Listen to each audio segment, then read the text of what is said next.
तो आज हम पढ़ेंगे कि torque on A bar magnet in uniform magnetic field. इससे पहले हम पढ़ेंगे force on A bar magnet in uniform magnetic field. Uniform magnetic field में बार मैग्नेट के ऊपर क्या फोर्स लगेगी।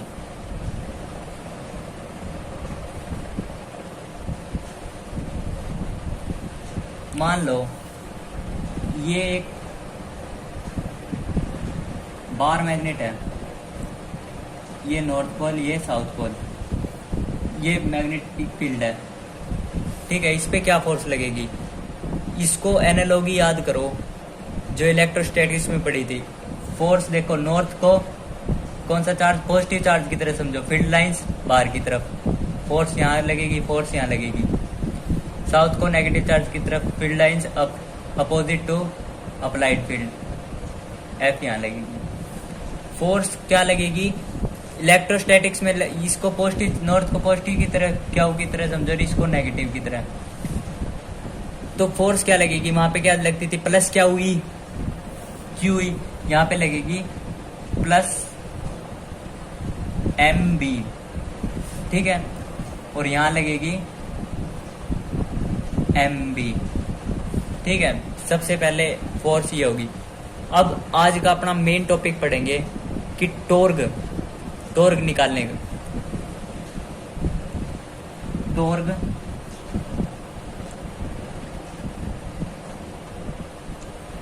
On A bar magnet in uniform magnetic field. मान लो ये यूनिफॉर्म कोई मैग्नेटिक फील्ड है, ठीक है, यूनिफॉर्म मैग्नेटिक फील्ड है, equal and equi distance line है, पर मेरे पे नहीं बनी। अब देखना, ये साउथ पोल, ये नॉर्थ पोल, यहाँ पे आपको फोर्स पता है, नॉर्थ पोल को पॉजिटिव चार्ज की तरफ, मतलब फील्ड लाइंस बाहर की तरफ, यहाँ पे फोर्स लगेगी है, कितनी लगेगी, प्लस एम बी, ठीक है। साउथ पे यहाँ लगेगी, क्या आ जाएगी, माइनस एम बी, ठीक है। अब नेट फोर्स क्या होगी इस पे, नेट फोर्स, और यहाँ पे मैग्नेटिक मोमेंट की डायरेक्शन क्या होगी, पहले ये सोचो मैग्नेटिक मोमेंट की। ये कुछ थीटा एंगल पे इंक्लाइंड है। सबसे पहले मैग्नेटिक मोमेंट की डायरेक्शन होती है साउथ से नॉर्थ। जो ये थीटा है, इस angle between magnetic moment and applied field. जो ये थीटा है वो एंगल बिटवीन है मैग्नेटिक मोमेंट और अप्लाइड फील्ड के बीच का एंगल है। वो साउथ से लेके नॉर्थ मैग्नेटिक मोमेंट की डायरेक्शन, थीटा किसके एंगल बिटवीन है, मैग्नेटिक मोमेंट और अप्लाइड फील्ड का, ये एंगल है थीटा, ठीक है। यहाँ पे आपसे कोई एफ नेट पूछे, एफ नेट कि यहाँ पे टोटल फोर्स क्या होगी, टोटल फोर्स क्या होगी, zero. Equal and opposite force लग रही है, ये यहाँ इसको घुमा रहा है, ये इसको यहाँ घुमा रहा है, इक्वल एंड अपोजिट फोर्स, तो नेट फोर्स जीरो। क्योंकि जो डाइपोल है वो always in uniform magnetic field में, यदि डाइपोल रख दिया जाता है वहां पे एफ नेट जीरो होती है ऑलवेज। क्योंकि ये जो मान लो आप एक इक्वल एंड अपोजिट फोर्स यदि लगेगी ना किसी बॉडी पे, इक्वल एंड अपोजिट फोर्स, यदि वो फ्री टू रोटेट मूव होएगी तो वो अपने सेंटर ऑफ मास की तरफ रोटेट होएगी, सेंटर ऑफ मास की तरफ। देखो ऐसे इक्वल एंड अपोजिट फोर्स, ज्यादा हिले फिरेगी नहीं, वो इसके यहाँ पे मान लो वो पाइवट होगी एक किस्म की, इसी के अलोंग ही रोटेट होगी, वो इधर ऐसे ऐसे नहीं होगी, ट्रांजिशन मोशन नहीं होएगा, ये स्पिन मोशन होएगा यहाँ पे, ठीक है। स्पिन मोशन होने की वजह से ये फोर्स इसको यहाँ घुमाएगी ऐसे। क्या है ये, क्लॉकवाइज क्लॉकवाइज टॉर्क टाउ लगी यहाँ पे, ये फोर्स इसको ऐसे घुमाएगी, ये भी क्लॉकवाइज है, क्लॉकवाइज टॉर्क, ठीक है। इसको मान लो टाउ 1, इसको मान लो टाउ 2, ठीक है। अब इसमें 2 इक्वल एंड अपोजिट फोर्स होने की वजह से on the same line of action इसमें टॉर्क प्रोड्यूस होगी। 2 इक्वल एंड अपोजिट फोर्स होने की वजह से सेम लाइन ऑफ एक्शन इसमें एक टॉर्क प्रोड्यूस होगी जो इसको घुमाएगी, मैग्नेटिक फील्ड की डायरेक्शन के अलोंग घुमाना चाहेगी, ठीक है। अब फिर क्या होगी, 2 force opposite and equal and opposite force होने की वजह से इसमें एक टॉर्क प्रोड्यूस होगी, ठीक है। यहां लिखता हूं 2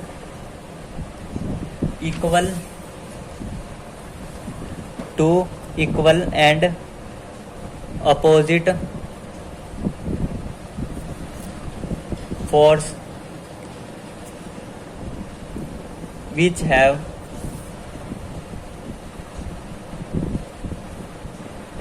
not same line of action। 2 equal and opposite force होने की वजह से जो एक लाइन पे नहीं लग रही, उसकी वजह से विच प्रोड्यूसेस टॉर्क प्रोड्यूस होगी। अब आप जानते हैं टॉर्क का फॉर्मूला क्या होगा, टॉर्क का फॉर्मूला होता है फोर्स इनटू परपेंडिकुलर डिस्टेंस। यहाँ पे टॉर्क किसकी वजह से होगी, एक तो इसकी वजह से और एक इसकी वजह से। जो टाउ नेट है यहाँ पे torque 1 plus tau 2, total torque is equal to tau 1 की वजह से और टाउ 2 की वजह से। अब मान लो ये क्या है, force into perpendicular distance plus force into perpendicular distance tau net. अब इस पॉइंट को जूम करके दिखाऊंगा मैं, जूम करके इस पॉइंट को जूम करके दिखाता हूं। तो मान लो ये अपना डाइपोल है, डाइपोल तो 2L होता है, 2L, इसकी लेंथ कितनी है 2L, तो ये डाइपोल है, ये L हो गया, ये L, total length 2L, dipole बन गया। एक फोर्स लग रही है यहाँ पे, क्या है, F is equal two plus mb sine theta. जो दूसरी फोर्स लग रही है यहाँ पे mb, ठीक है। अब टाउ का फॉर्मूला क्या होता है, force into perpendicular distance. Force का फॉर्मूला क्या, टॉर्क का फॉर्मूला क्या होता है, फोर्स इंटू परपेंडिकुलर डिस्टेंस। अब यहाँ पे जो परपेंडिकुलर डिस्टेंस है ये होगा पहली टॉर्क का, और दूसरी टॉर्क के लिए परपेंडिकुलर डिस्टेंस ये होगा, इस टॉर्क के लिए परपेंडिकुलर डिस्टेंस ये होगा, और इस फोर्स के लिए परपेंडिकुलर डिस्टेंस ये होगा। अब ये L है तो ये L कोस थीटा हो जाएगा, L कोस थीटा। ये क्या है, L साइन थीटा। ऐसे ही ये क्या हो जाएगा, L cos theta, L cos theta, ये L sine theta. Perpendicular distance. अब टाउ नेट क्या होगी, फोर्स कितनी होती है, mb, परपेंडिकुलर डिस्टेंस क्या है, L साइन थीटा। इसको टाउ 1 यहाँ पे घुमा रही है, tau 1 L sine theta, plus दूसरी क्या होगी, mb L sine theta, 2mb sine theta होगी, क्या होगी, 2mb sine theta, 2mb L sine theta. Tau net ही होगी।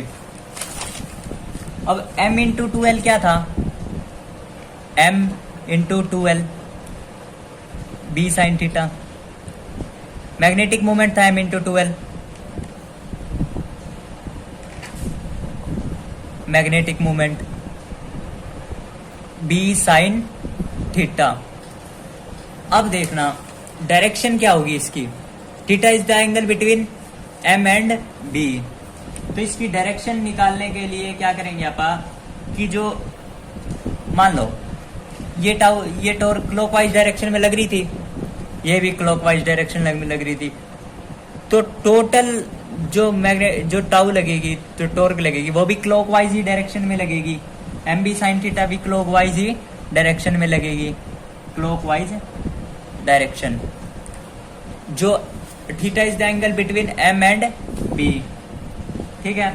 अब इसको वेक्टर फॉर्म में कैसे रिप्रेजेंट करेंगे आप, tau net is equal to M cross B vector, tau के ऊपर भी वेक्टर फॉर्म,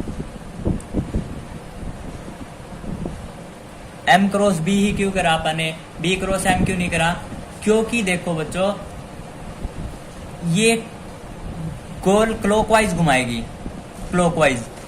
मैग्नेटिक मोमेंट की डायरेक्शन ये है, बी की डायरेक्शन ये है, क्लॉकवाइज कैसे घूमेगा, एम से लेके बी थीटा, जब ये आया एम क्रॉस बी।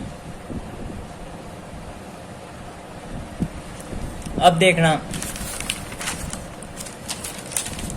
अब इसके केस हैं दो, मैक्सिमम टॉर्क और मिनिमम टॉर्क कब लगेगी। सबसे पहला case max torque, maximum torque कब लगेगी। आप फॉर्मूला पढ़ लिया आपने मैग्नीट्यूड की फॉर्म में, M B sine theta. Magnitude निकालेंगे क्योंकि मैक्सिमम टॉर्क की एक वैल्यू निकालेंगे ना अपन। टाउ मैक्स कब होगा, टॉर्क मैक्सिमम कब लगेगी, जब थीटा साइन थीटा मैक्सिमम हो। साइन थीटा मैक्सिमम कब होगा, जब एंगल 90 डिग्री हो और 270 डिग्री हो। मतलब मैग्नेटिक फील्ड की डायरेक्शन में जो m क्रॉस b है ना, m क्रॉस b का मतलब theta is the angle between m and b। तो ये है साउथ पोल, ये है नॉर्थ पोल, ये है बी अप्लाइड। मैग्नेटिक मोमेंट की डायरेक्शन क्या होती है, साउथ से लेके नॉर्थ, मैग्नेटिक मोमेंट की डायरेक्शन। ये जो मैग्नेटिक मोमेंट और बी का वेक्टर क्या हो गया 90 डिग्री। ऐसे जब रखा होगा डाइपोल तो टॉर्क मैक्सिमम लगेगी। जब m vector is perpendicular to b vector होएगा तब टॉर्क होएगी मैक्सिमम, तब टॉर्क होएगी मैक्सिमम। मैक्सिमम टॉर्क होएगी एम बी साइन 90 1, तो एम बी मैक्सिमम टॉर्क है। 270 पे भी यही केस होगा, ठीक है। अब मिनिमम टॉर्क इसमें टाउ का फॉर्मूला आपको पता है, एम बी साइन थीटा। तो जब टाउ मिनिमम कब होगा, जब साइन थीटा मिनिमम होगा, थीटा मिनिमम। अब कुछ दिमागदार बच्चे ये हैं, कह देंगे कि साइन थीटा मिनिमम 0 डिग्री पे होएगा और 180 पे होएगा। वैसे तो यही रखना तो यही है। तो साइन थीटा मिनिमम 0 डिग्री पे और 180 पे, क्योंकि साइन थीटा 0 डिग्री पे भी 0 होता है और 180 पे भी 0 होता है। पर साइन की वैल्यू -1 भी होती है। कुछ दिमागदार बच्चे कहेंगे सर मिनिमम टॉर्क निकालनी है, -1 रखेंगे हम। तो ऐसा नहीं करना। ऐसा क्यों नहीं करना, क्योंकि माइनस में है ना वैल्यू जब आप लेंगे, यहाँ पे आप मैग्नीट्यूड निकाल लें, माइनस की वैल्यू को प्लस कर देगा। मान लो -1 लिया तो +1 हो जाएगा, मैक्सिमम टॉर्क आ जाएगी। मिनिमम टॉर्क 0 वाली ही लेनी है, ठीक है। तो इसमें कब होएगी मिनिमम टॉर्क, जब डाइपोल मैग्नेटिक फील्ड की डायरेक्शन में ही रखा हो। मान लो नॉर्थ, ये साउथ, ये नॉर्थ। मैग्नेटिक मोमेंट की डायरेक्शन साउथ से लेके नॉर्थ, मैग्नेटिक मोमेंट की डायरेक्शन साउथ से लेके नॉर्थ। मैग्नेटिक मोमेंट भी इसी डायरेक्शन है और मैग्नेटिक फील्ड भी इसी डायरेक्शन में। तो जब magnetic moment is parallel to magnetic field हो जाए, तब ताऊ मिनिमम हो जाएगा एम बी साइन 0, तो ताऊ मिनिमम क्या आ गया 0। ये है मिनिमम टॉर्क। Minimum torque. एक बार ये एंगल और निकालना देख लो आप, एंगल कैसे, ये जो आपने ये बताया है कि ये m क्रॉस b ही क्यों लिया आपने, b क्रॉस m भी तो ले सकते थे, ये भी तो ठीक था सर, आप ये क्यों नहीं लिया आपने, ये इसलिए नहीं लिया। टॉर्क 1 भी इसको क्लॉकवाइज डायरेक्शन में घुमा रही है और टॉर्क 2 भी इसको क्लॉकवाइज डायरेक्शन में घुमा रही है। आपा को ये तो अंदाजा हो गया जो नेट टॉर्क आएगी वो क्लॉकवाइज होएगी, ठीक है। तो फिर आप अब m क्रॉस b साउथ से लेके नॉर्थ मैग्नेटिक मूवमेंट की डायरेक्शन, मान लो मैग्नेटिक मूवमेंट की डायरेक्शन साउथ से लेके नॉर्थ, ठीक है, ये डायरेक्शन है। अप्लाइड फील्ड इस साइड है, अप्लाइड फील्ड इस साइड है। Theta is the angle between इन दोनों के बीच का एंगल है। एक मोमेंट से बी की तरफ घुमाएंगे तभी ये क्लॉकवाइज घूमेगी, जैसे क्लॉकवाइज, इसीलिए एम क्रॉस बी कराया आपने, ठीक है।